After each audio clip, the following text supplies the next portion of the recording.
நேயர்கள் எல்லாருக்கும் வணக்கம். 2025வது வருடத்திற்கான புத்தாண்டு ராசி பலன்கள் அப்படிங்கிறது தான் இந்த வீடியோவில் நாம் பார்க்க போகிறோம். அதாவது 2024 படாத பாடுபட்டவர்களுக்கு 2025 ஒரு விடுதலை கிடைக்குமா கிடைக்காதா அப்படிங்கிற ஒரு எதிர்பார்ப்பு இருக்கும்.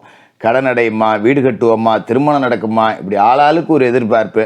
அது 2025 நிறைவேறுமா அப்படிங்கிறத ரொம்ப துல்லியமாக பார்க்கணும். இப்போ வருட கிரகங்களோட அமைப்பு அப்படின்னு எடுத்துக்கிட்டிங்கன்னா, சனி பகவான் கும்பராசியில் ஆட்சி பெற்று உட்காந்துருக்காரு. மார்ச் 29 2025 அன்னைக்கு திருக்கணிதப்படி அவர் மீனராசிக்கு பயிற்சி ஆகிறார். குருவோட வீட்டுக்கு போய் கிட்டத்தட்ட ஒரு குரு மாதிரியே சனி செயல்படுவார். ஒரு பகை வீட்டில் போய் உக்காந்தாலும் கூட அந்த காரகத்துவத்தை அவர் அடைகிறார். ஏன்னா சனிக்கு வீடு கொடுத்தவர் குரு. அதே மாதிரி பார்த்தீங்கன்னா குரு பகவான் ரிஷபராசியில் அசுர குருவோட வீட்டில் இருக்காரு. அவர் மிதுன ராசிக்கு மே 14 பயிற்சி ஆகிறாரு. புதனோட வீட்டுக்கு போறாரு. ராகு கேதுக்கள் சர்ப்ப கிரகங்களோட பயிற்சி மே 18 நடக்குது. வீடற்ற விஷப்பாம்பு ராகு மீனராசியிலிருந்து கும்பராசிக்கு ரிட்டர்ன்ல வரப்போகுது.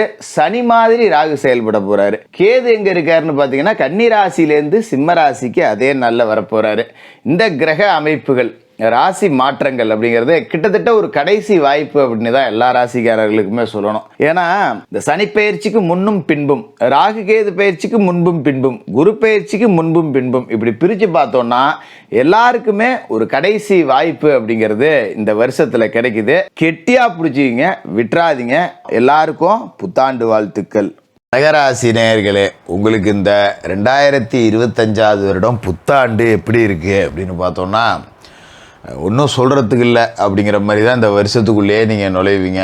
ஏன்னா ஏகப்பட்ட கஷ்டங்கள் அப்படிங்கிறது வெளியே சொல்லவே முடியாது. வெளியே சொன்னால் கூட நம்ம கஷ்டப்படுறோன்னு சொன்னால் அதை ரசிக்கிறதுக்கு தான் 10 பேர் இருக்கானுங்களே தவிர, சரி கஷ்டப்படுறானே உதவுவோமே அப்படின்னு 10 பேர் இல்லை. நம்மக்கிட்ட 10 ரூபா இருந்தால் வாங்கிறதுக்கு ஆள் இருக்கும். நம்மக்கிட்ட இல்லைன்னா கூட வச்சுக்கிட்டே நடிக்கிறான்னு நம்மளை புரணி பேசுகிறதுக்கு ஆள் இருக்கும். நமக்கு ஒன்றுனா 10 ரூபா கொடுத்து உதவு இருக்கோ, நமக்கு ஒரு உதவிக்கோ யாருமே ஆள் அப்படிங்கிறது கிடையாது.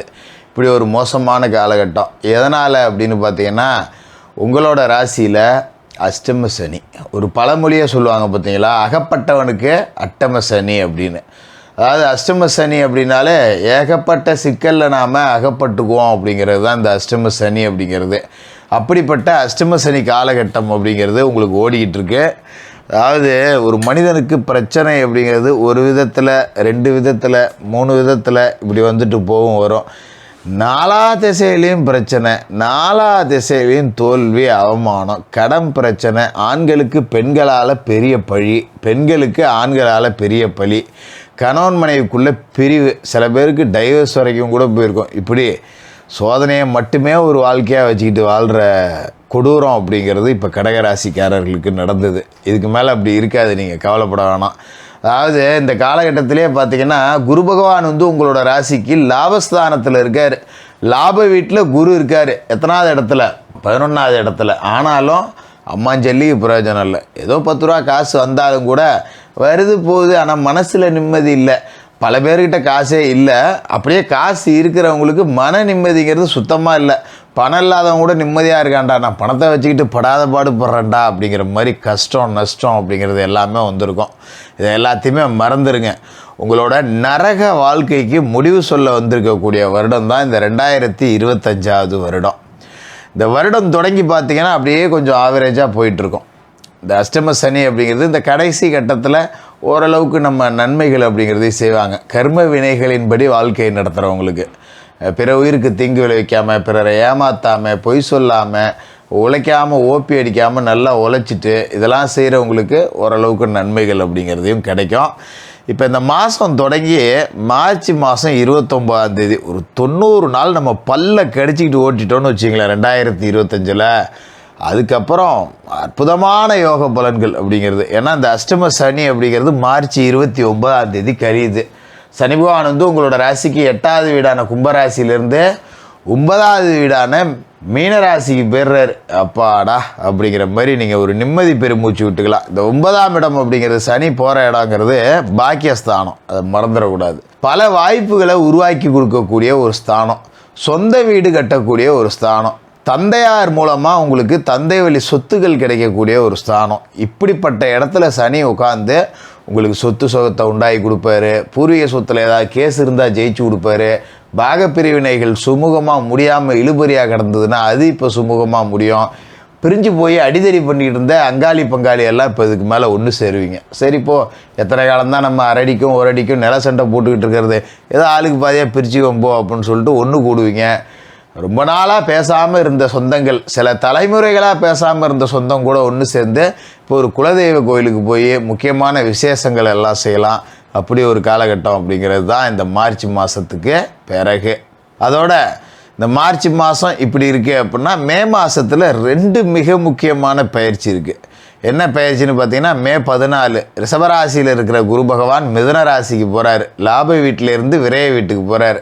விரைய வீட்டை குரு அழிச்சிடுவார், கவலைப்பட வேண்டியதில்லை. ஏன்னா குரு இருக்கிற இடத்த விட பார்க்குற இடத்துக்கு பலன் அதிகம். இந்த 12வது வீட்டுக்கு குரு வந்த பிறகு பார்த்திங்கன்னா அற்புதமான விரைய செலவுகளை கொடுப்பார்.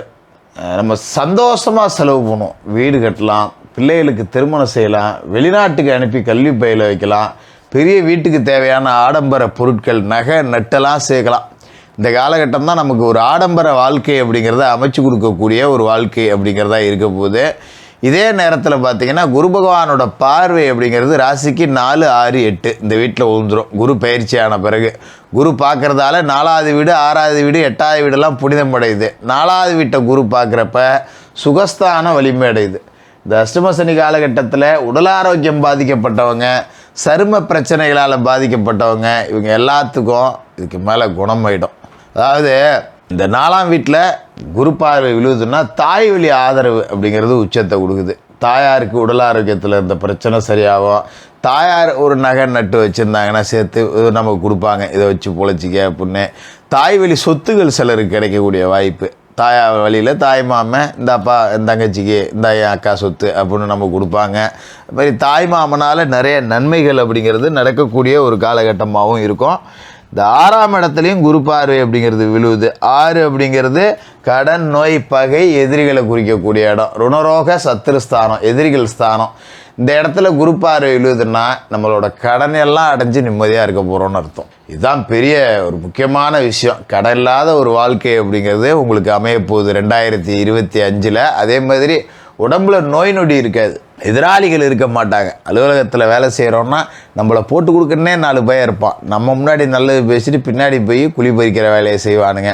இனிமேல் அவங்க பாய்ச்சாலாம் பலிக்காது, உங்கள் பாய்ச்சாதான் இனிமேல் பலிக்கும். மேல்மட்ட அதிகாரிகள் உங்களுக்கு ஆதரவாக மாறுவாங்க. எதிராளிகள் எல்லாமே உங்ககிட்ட தோற்று ஓட போகிற ஒரு நேரம் அப்படிங்கிறது தான்.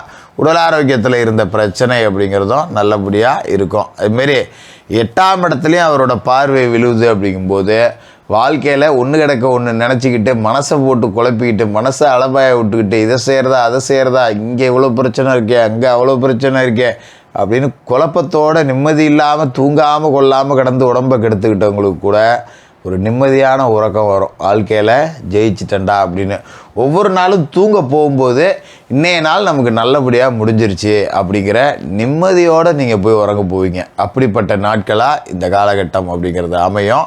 அதோட முக்கியமான விஷயம் பார்த்திங்கன்னா, உங்களோட ராசிக்கு ராகு 9லேருந்து 8க்கு வராரு, அட்டமத்துக்கு ராகு வராரு, தனஸ்தானத்தில் கேது வராரு. அதாவது ராகு மீனத்துலேருந்து கும்பத்துக்கும், கேது கன்னியிலேருந்து சிம்மத்துக்கும் ரிவேர்ஸில் வருவாங்க. அந்த கிரகங்கள் பின்னோக்கி பயணிக்கக்கூடிய கிரகங்கள்.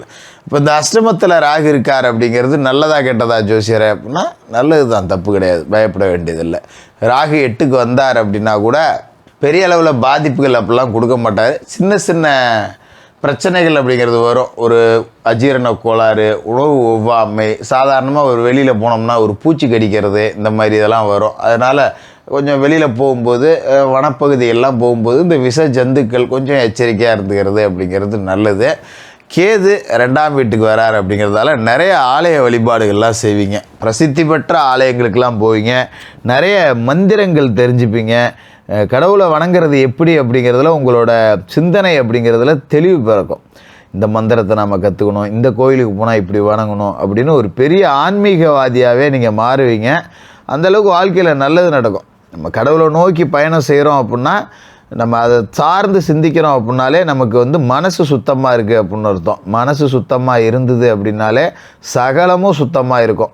இந்த அஷ்டம சனி காலகட்டத்தில் பட்ட கஷ்டங்கள் அனைத்துக்கும் தீர்வு கொடுக்க போகிற வருஷமாக 2025 புத்தாண்டு இருக்கும்.